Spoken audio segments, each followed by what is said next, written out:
In the last several lectures, we talked about different ways to sort data. Now, in this lecture, we're actually going to take a step back and stop talking about specific sorts and start talking about the fundamental nature of sorting itself. So first, I'll just mention that sorting is, of course, a very useful task. We like to put things in order, right? So for example, you have open a Google Sheet spreadsheet or an Excel spreadsheet or whatever, and you want to sort your rows by, I don't know, the name of the students in the table. That's sorting. But we can also use sorting for a bunch of not so obvious tasks. For example, finding duplicates in an array. So if you have an array, and you want to know, are there any duplicates? You can, of course, look at every pair and say, oh, okay, well, this pair, finally I found one where there's a duplicate. But an even better way would be to take your array, sort it using, say, merge sort, and then just look at each item, just the ones next to it, and that will take less time overall. That's something you can think about later if you'd like, also in the study guide. Another example is the three-sum problem, mentioned in a much earlier lecture. So that's this right here. So in the three-sum problem, you have to find you're given an array in no particular order. You want to find, do there exists a triplet of items that if you sum them, you get 0. And it turns out the naive approach is just to consider all triplets, which is n cubed. And a better approach involves sorting first, and it'll take n squared. And again, study guide will give you some tips or give you scaffolding for thinking about these two problems. So there's many ways, of course, to sort an array, whether it's for the basic task of just getting things in order, or if you want to use it as a stepping stone to solving some bigger other problem. Now, each of the sorts we talked about, they all have their own different trade-offs and features. I'll briefly talk about those in the next slide. But what this lecture is mostly going to be about is how hard is it to sort, period. Okay. Now, before we get to that question, two things. First, this table.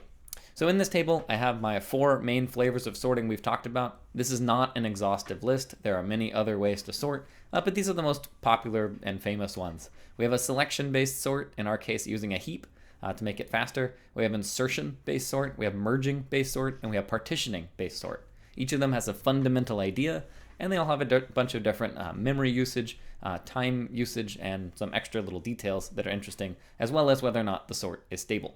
Okay. Now, not to review this table here since it's in the previous lecture, but I do want to focus on one little thing here, which is the runtimes. So heap sort, merge sort, and quick sort are all basically n log n sorts. There's a little bit of a caveat with quick sort, but it's basically an n log n sort. As long as you do things right, it's fine. And insertion sort is n squared for the most part. So now the question is, could we do better? Is there some other sort, not in this list, that's like n log n on any input? Or maybe just n? Is that possible? And so what this lecture is going to be about is addressing that question. But the second thing I want to talk about before we get there is some math problems out of nowhere, just to get us primed and ready. So my first question for you, math problem out of nowhere, I would like you to consider the functions n factorial and n over 2 to the n over 2.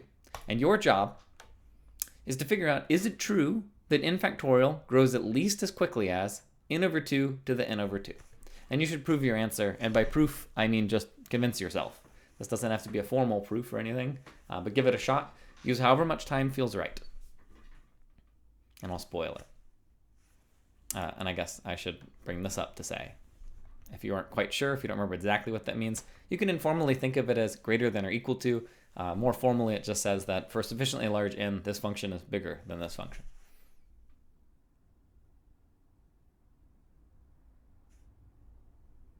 Okay. So my spoiler, I'm going to write out n factorial, and I'm also going to write out n over 2 to the n over 2 for some particular n. That's going to be my approach, and I'm going to pick 10. So just to show you an example for 10, 10 factorial is 10 times 9 times 8 times 7 times 6 times 1, whereas n over 2 to the n over 2 is 5 times 5 times 5 times 5 times 5. Now if we just compare these two values, element by element or product by product, we see that, not product, what do you call them? Multiplicand? Actually, I don't even remember. Anyway, not important. So we compare 10 to 5, 9 to 5, 8 to 5, 7 to 5, 6 to 5, and we get that this 10 factorial is obviously bigger than 5 to the 5.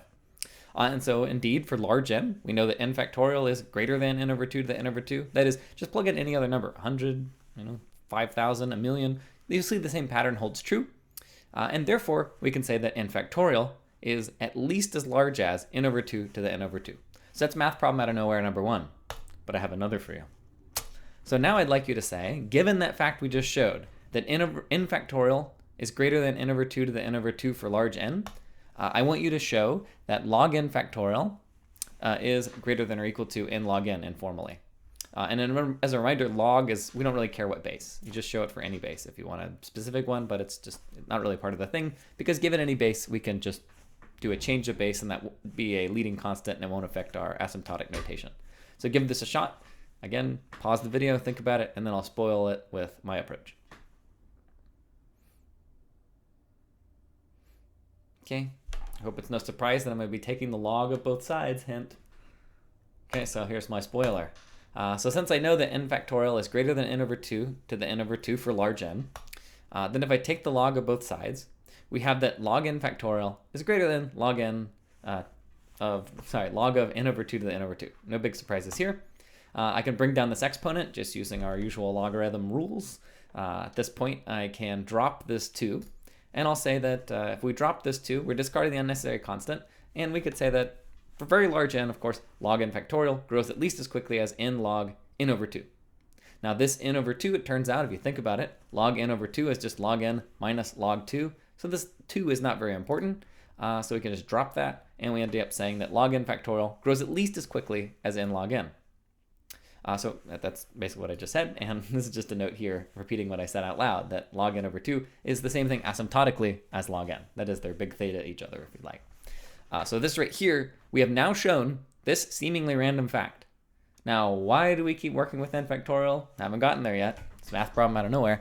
But hopefully you're convinced here that log n factorial is greater than that it grows at least as fast as n log n. Okay, so 2 last math problems. This is the last math problem, and then I have like a trivia question next. So we have n log n, and I want you to show me that this, or yourself, that it's big omega log n factorial. There seems to be an extra parentheses, but we'll live with that. And you know, that's fine. Just imagine it's not there. I'll cover it.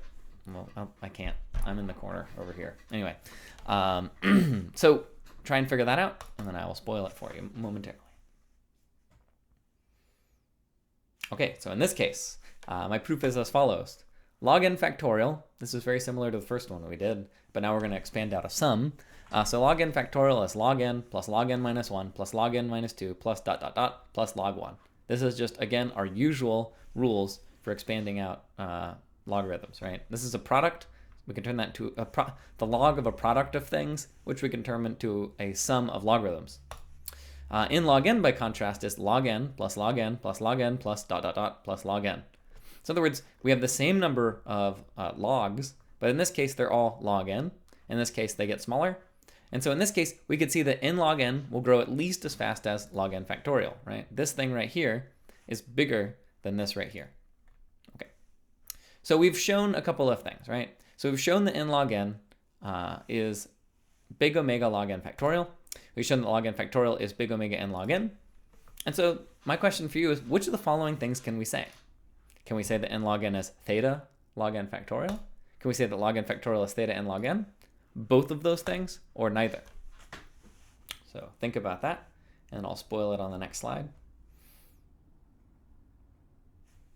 All right, so going through this, the question is, what do we have? This is basically a definition test and kind of a reminder here.